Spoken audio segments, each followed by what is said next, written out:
What is up guys, this is Ed, right? So ngayon na lang ulit tayo nag-vlog, no? Bala ko kasi magkabit ng RN side mirror dito sa NMAX ko. So ang dami rin naman nagtatanong sa atin. Actually, parang may dalawang vlog na yata tayo regarding dito. Ngayon lang, update ko lang kayo kasi ang dami nagsabi kung updated daw ba yun. Update ko lang kayo mga ka-throttle kung hinuhuli ba talaga tong bar and side mirror na to or hindi. Ang dami kasi nagsasabi, di ba? Especially nung nag-vlog ako nito sa Cafe Racer, yung sinabi ko nga na bawal talaga yung bar and side mirror. So ang dami nagre-reklamo kasi wala naman daw sinabi na specific na bawal yung bar and side mirror. So ayun nga, parang napapansin ko lang no, yung mga kapwa natin riders. Parang medyo nagiging pilosopo na, di ba? Kumbaga porket walang specific na sinabi na bawal ang bar and side mirror, eh ganun na yung paniniwala nila, di ba? Hindi na daw kagad bawal yung side mirror.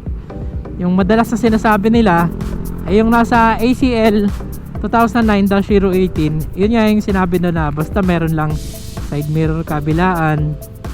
So nakalagay kasi sa ACL 2009-018, so basta meron lang side mirror kabilaan, left and right, basta nakikita yung likuran, di ba? So yun naman talaga yung purpose ng side mirror. So wala naman daw talaga nilagay doon na bawal ang bar and side mirror. So pagdating sa part na yun, parang medyo pilosopo lang tayo mga rider, no? Mababasa nyo naman doon mga ka-throttle sa rules and regulation na kailangan nga daw nakikita malinaw yung left and right, diba? Yung sa likod na left and right. So hindi naka-specify doon na kailangan bar and side mirror siya bago hulihin. Pero nga hinuhuli nga yung bar and side mirror kasi nga alam naman natin napakaliit ng bar and side mirror, diba? Kasi guys, ang kadalasan sinasabi nila, diba, or kadalasang panukat, ito yung reality kasi mga checkpoint, diba, ng mga nanguhuli, kailangan kasya 4 na daliri or isang palad. Yun yung sukatan nila. Baga parang ganyan, no? Kasi mga ka-throttle, yun naman talaga yung standard or ganun yung tamang laki. Wala naman nabanggit na standard na size, di ba?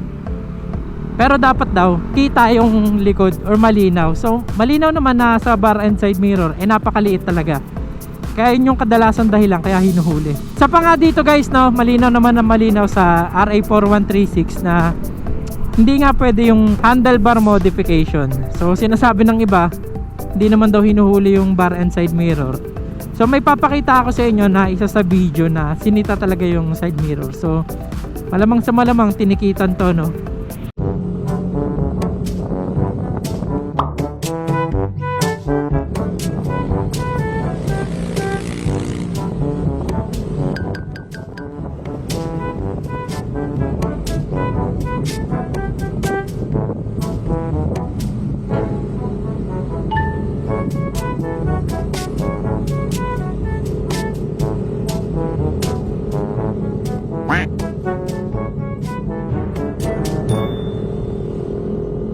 Guys, may kita nyo sa video, medyo nakakatawa lang siya, no? Based dun sa nag-post. Kasi daw parang sa Marilaki yata to, sa mga hindi nakakalam. Pag pupunta kayo ng Marilaki, hinuhuli talaga yung bar and side mirror.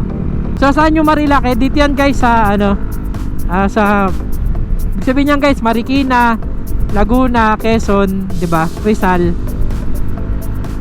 So yun yung ibig sabihin ng Marilaki. So sa mga madalas na papadaan dyan, alam nila na hinuhuli yung bar and side mirror kasi sinisita talaga. Alam niya na may checkpoint sa unahan, pinaslow down niya pa yung sa likuran niya or etong nagbibideo. So nagmagandang loob pa yung kapwa natin rider. Yun nga lang sablay kasi nga meron siyang bar and side mirror. So siguro hindi siya aware na hinuhuli yung bar and side mirror.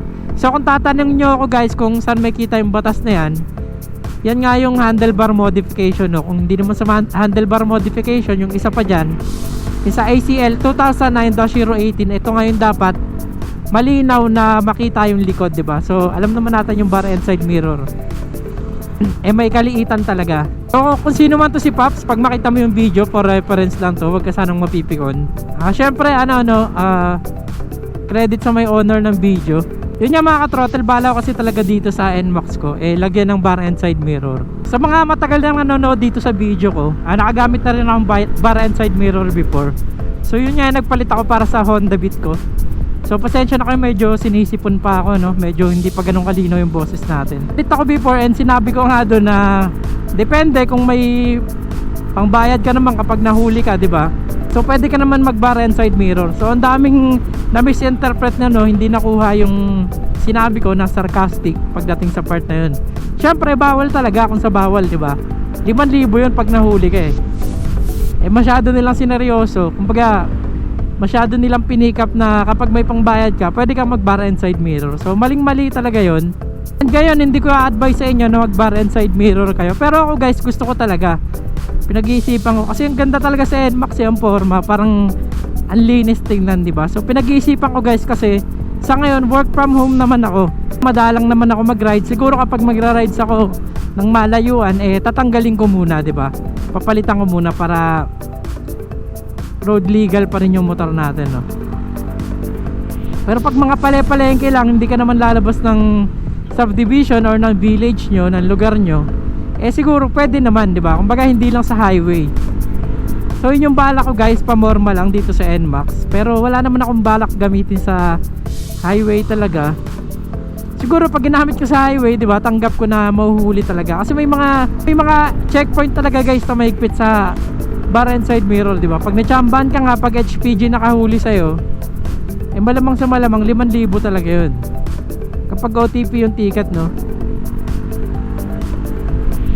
And syempre kapag LTO matic, 5,000 talaga yun. Pero pag sa mga pulis lang guys, yung pulis na checkpoint lang, meron kasi mga pulis na hindi naman HPG, siguro nasa 1K lang yun or 2K.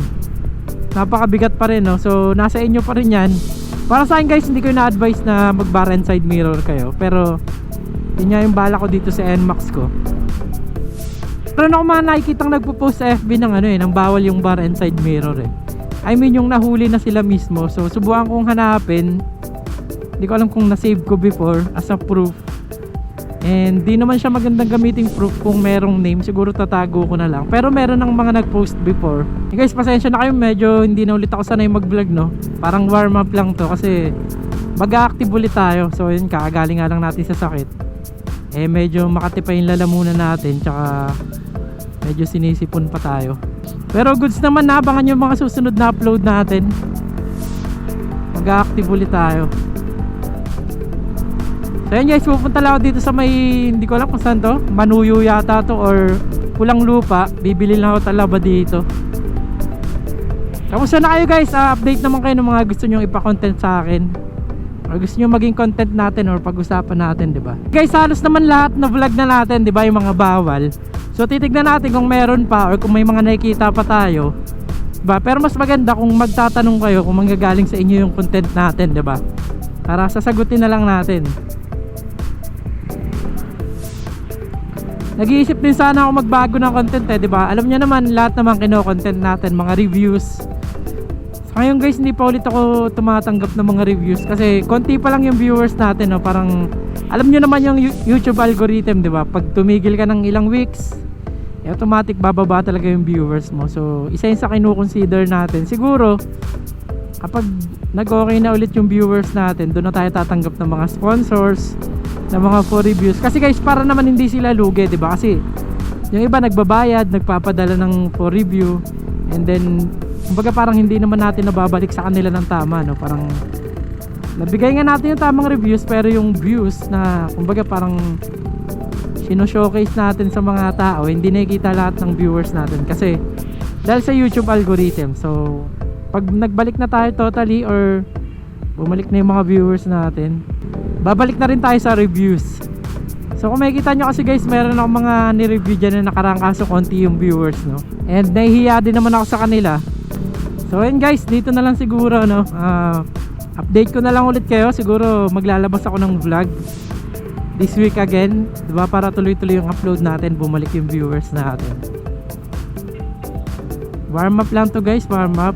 So ayun, maraming salamat mga ka-throttle. This is Ed Ride. Don't forget to comment, like, and subscribe. Support always, diba? Support. Babalik din yung mga viewers natin, hindi katagalan. This is Ed Ride. Ride safe always, ride safe.